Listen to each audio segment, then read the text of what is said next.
Dando continuidade à introdução ao SGBD, então nos vem a questão qual SGBD escolher. Uma questão um tanto intrigante. Deve-se levar em consideração na escolha do SGBD a funcionalidades, o porte,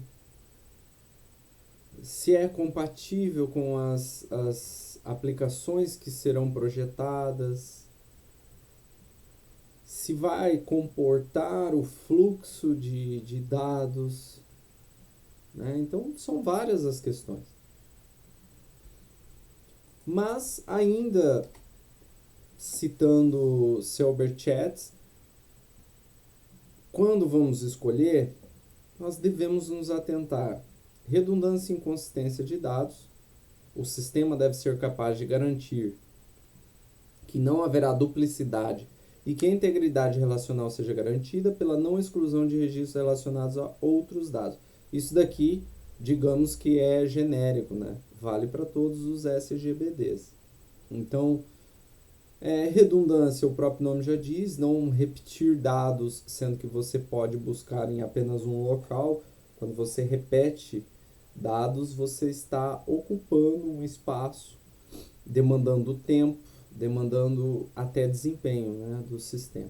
Inconsistência dos dados. Então eu tenho eu tenho uma tabela chamada usuários e outra tabela com a data de nascimento desses usuários.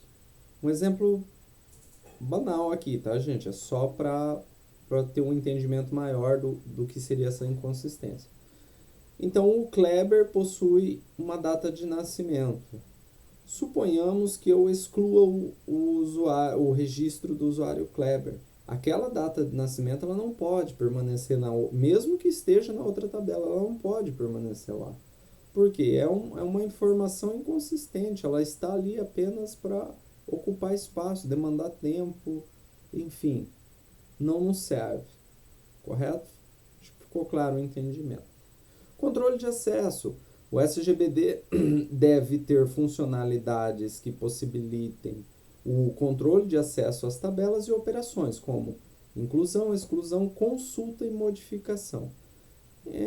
Também é tranquilo, né? Vamos supor que eu lidere um grande projeto, um desenvolvimento aí.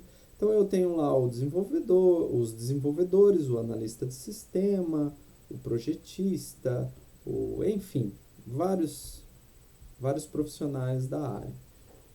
Suponhamos que o desenvolvedor ele precisa fazer alguns testes, ele precisa adentrar nas funções ali no SGBD, fazer algumas inclusões, umas exclusões, consulta e modificações. Só que eu não posso liberar o acesso a todas as tabelas para esse determinado desenvolvedor. Eu posso, então, como administrador com um nível de permissão maior, eu posso dar permissões ao usuário dele somente para tabelas específicas. Então eu crio lá o que você precisa, desenvolvedor. Eu preciso de 2 tabelas. Tá? Independente do nome. Por quê? Porque eu vou dar permissão para ele fazer o que ele quiser com essas tabelas.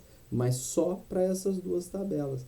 Os demais dados que estiver ali no banco, ele não pode ter acesso, nem inclusão, exclusão, consulta ou modificação. Então, esse SGBD ele deve permitir, ele deve ter esse controle de acesso. A maioria tem, nem todos. Nem todos, tá? Desempenho. O sistema não pode comprometer o processamento das informações, bem como estar livre de falhas. É como eu falei, isso daí é o ideal. Então, quando você desenvolve, quando você tem um SGBD, você não quer e não pode comprometer o processamento das informações. Você já pensou se o usuário, no andamento de uma compra online, ele já realizou, finalizou a compra e de repente na última etapa, onde é gerado para ele um comprovante, uma nota fiscal, enfim, numa última etapa, dá uma falha no banco E essa falha compromete as informações em termos de inconsistência, por exemplo, a mercadoria não vai para o cliente, enfim. Olha o tamanho do transtorno que isso pode causar, inclusive, para deixar mais bem claro, mais bem explicado isso daí, ocorreu, se não me falha a memória, dessas promoções que o comércio faz aí a nível nacional, a Black Friday, que surgiu lá nos Estados Unidos, e o Brasil resolveu entrar na moda. Mas resolveu entrar na moda sem estar preparada. Aquelas primeiras, talvez agora não, mas as primeiras eu me recordo muito bem que ocorreu várias situações assim que frustrou, né? Deixou o usuário, o cliente, deixou ele totalmente frustrado. Por quê? Porque às vezes ele realizou a compra e no final da operação não deu certo, houve falha, não chegou mercadoria. Esses cuidados têm que se tomar. Talvez aquele comércio não estava preparado para atender a demanda que ia dar, né? Faltou talvez uma análise, faltou talvez um estudo melhor, né, dessa situação. Ainda mais nós aqui no Brasil, né, que falou promoção, é óbvio. Quem que não quer uma promoção? Quem não quer pagar mais barato? Então tem que se tomar esses cuidados aí.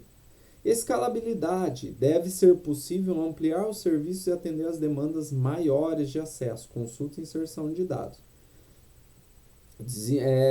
Desenvolvemos, né, cenário hipotético aqui, desenvolvemos uma aplicação onde cadastra-se o proprietário do veículo e os dados do veículo.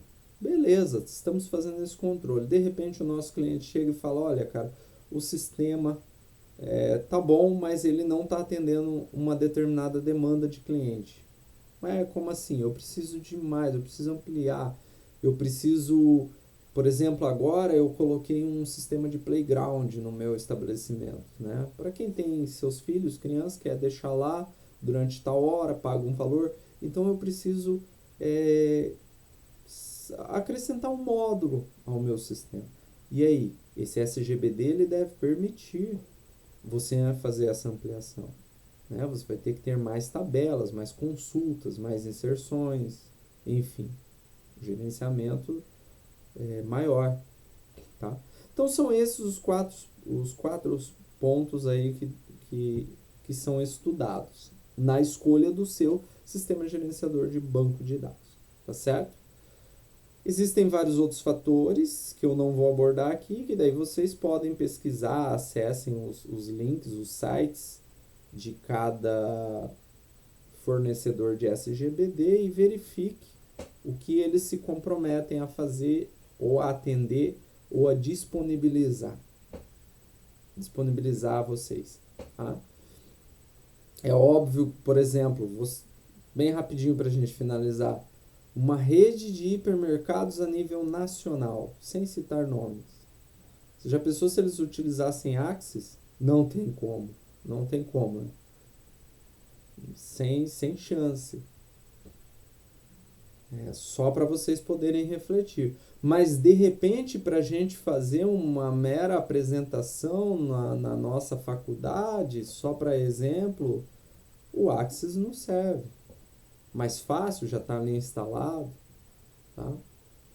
Então, tem que se analisar vários aspectos na hora da escolha do seu SGBD. Beleza? Pessoal, ficamos por aqui. Não perca o próximo vídeo, que agora a gente já começa a partir para a prática. Já vamos falar sobre MER. Né? Se você ainda estuda, se você ainda está fazendo o seu curso de análise, desenvolvimento, projeto, enfim, o que é o MER? No próximo conteúdo será abordado esse assunto.